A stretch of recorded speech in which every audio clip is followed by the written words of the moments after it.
Hey guys, today we're going to talk about all the hot new crack skipping news. So, a lot of controversies in the field right now. First of all, pretty common one, as the sport is growing, we've got to get more accurate. So, we're considering whether or not the toe should be over or you have to contact both sides. If so, we would implement shoes with 2 contact patches here and there. If not, we're going to simply have a laser. And if you're over when you touch the ground, like that, then you're out. So, that's the first thing. As we know, there's been a lot of ejections because someone put their toes slightly over the crack. Some think it's not allowed, it's not fair, it's way too difficult to keep your foot entirely voided. On the backside, you can barely even see where you're stepping, so that doesn't seem very fair. But on the other hand, I do think it makes sense, because if you're skilled, just avoid it. It's a skill issue. Next up, in endurance crack skipping, a lot of people are complaining about whether or not there should be gap changes. People get into a rhythm and flow so smoothly, they'll do it for miles on end, and then a crack will change a couple inches and they'll step on it without even realizing. Now, most people say this is not fair, but in my personal opinion, it's a hot take. I think it makes a ton of sense, because in endurance, if you get into the rhythm, you barely even have to think. Now, of course, for super long endurance, like 20 miles, I think it's reasonable to keep it even. It's really just a test of your pure endurance, regardless of skill. But if it is a test of your concentration throughout the endurance, then slight changes make sense. Although I don't think it should be too drastic, otherwise you get worn out super quickly. Now, next up in the blindfold segment. Walking blind is, of course, really difficult, and there's been some precision problems. There was John Jones. He was walking and he had a perfect rhythm, and after a while, you know, like most people do, he started to drift away. He started to get a little closer, and then eventually he stepped on at 1.36 miles. Now, the whole thing is, he thought that wasn't fair. Now, everyone thought he was crazy. Like, dude, you did like a new record. You should calm down. Everyone does it. It's great. You walked for super long in a rhythm, avoided all the cracks. However, he was confident something was wrong. So what he did was individually measure with a laser the distance between each crack individually, and he found out there was a 1 millimeter drift per crack, which offset him by the end. Now, he did think there was going to be some problems from the start, because after all, it's a growing sport, so it's not the most precise, but he thinks that he should have his record retaken.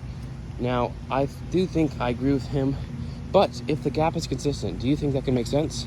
If the gap grew by 1 millimeter every single time, well, you can predict for it, but that would be a super high skill thing, and I think as the sport is developing, no one is that advanced yet. Now, next up in the disabled segment, people who are using crutches.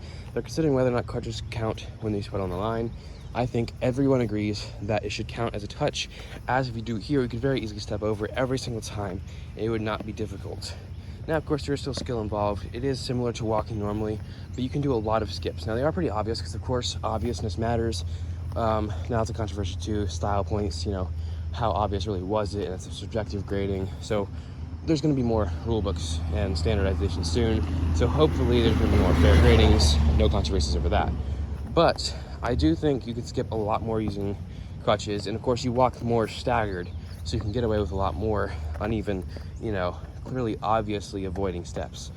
Because one of the most important things about the sport, perhaps the most important thing, is that it looks natural. When you're looking down and you're deliberately doing a massive step, that will get you disqualified so fast. You'll get 0 points. You won't be in the league again, no matter what. You'll be seen as an absolute idiot. That's something only noobs do. Once you get to even slightly amateur level, you figure out how to do it pretty well and look natural. So with crutches, I think because you're already walking pretty staggered, you can get away with pretty obvious big steps by using a crutch. So that's just my opinion, but a lot of people do think you shouldn't hate on the disabled. They're just trying to participate, which is a fair point.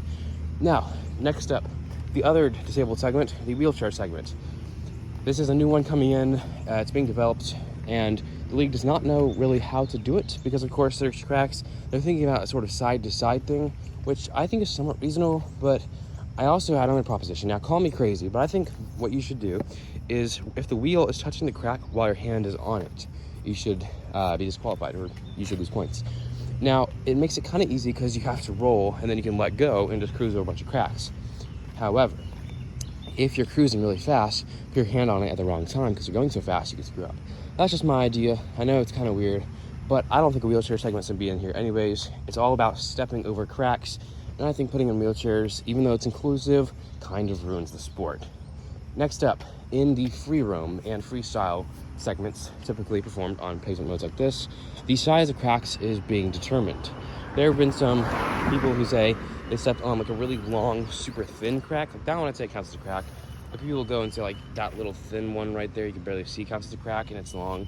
And they're measuring depth, length, and of course width. I think width is the most important thing. But there's been some controversies over what does and does not count as a crack.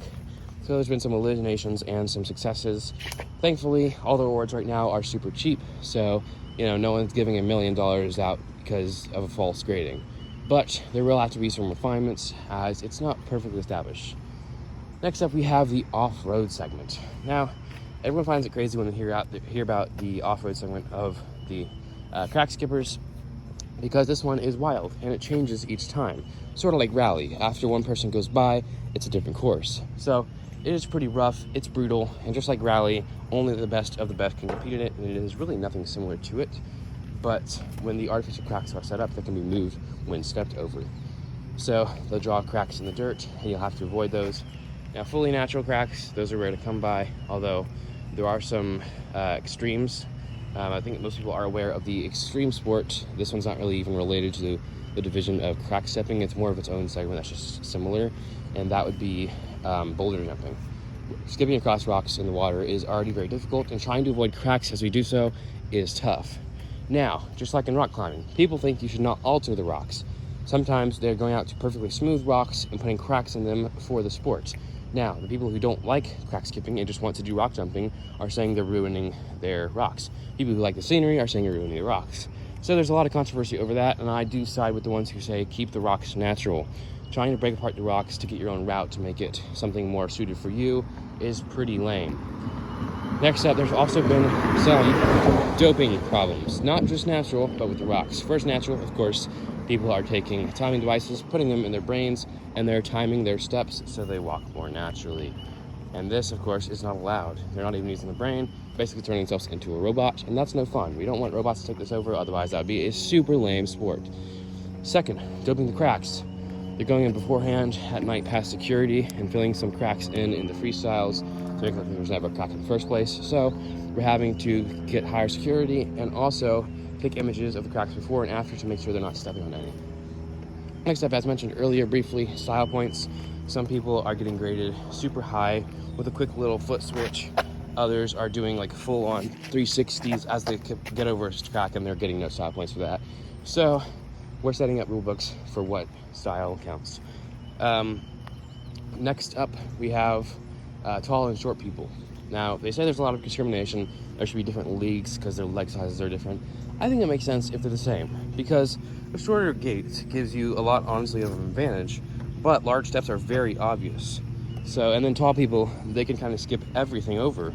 But same thing, if you have to step too far forward or back, it looks extra weird with long legs because it just doesn't look natural. So I think everyone can compete at sport. They all have their own play styles, and I think no matter what course it is, you can do it naturally. Unless, of course, we're doing one leg skips across. In that case, we definitely do need new leagues. Some people who are super short, like 4'10", are coming in here, trying to do the skips, and then they get to the driveway segment. And sometimes you're allowed 2 skips, sometimes 1, depends on what rank you're playing. But they'll get to there, and if it's 1 skip, they're doomed. There's no way you can do it, even if you're a top athlete. So I do think there needs to be divisions for that. But people are also getting really soft about it. They're looking at driveways about that distance and say, oh, you can't do that in one jump. You can't. You got to be at least like semi-professional. But I don't think we should make the sport super open to amateurs and make there be no top ranks. You don't want to mix in the amateurs with the pros. Because some of these pros, they can just skip an entire driveway segment on it, like just one full jump. These are top of the line people. So while I do think there should be different divisions, I don't think we should be mixing amateurs with professionals. And last but not least, obstacles. We're doing both artificial and keeping natural ones. Avoiding them is a pretty big part of the sport. You can't just straight up step on it. That doesn't look natural. You wouldn't do that if you were really walking. Depends on what kind of shoes you have. If you have full boots, it makes sense.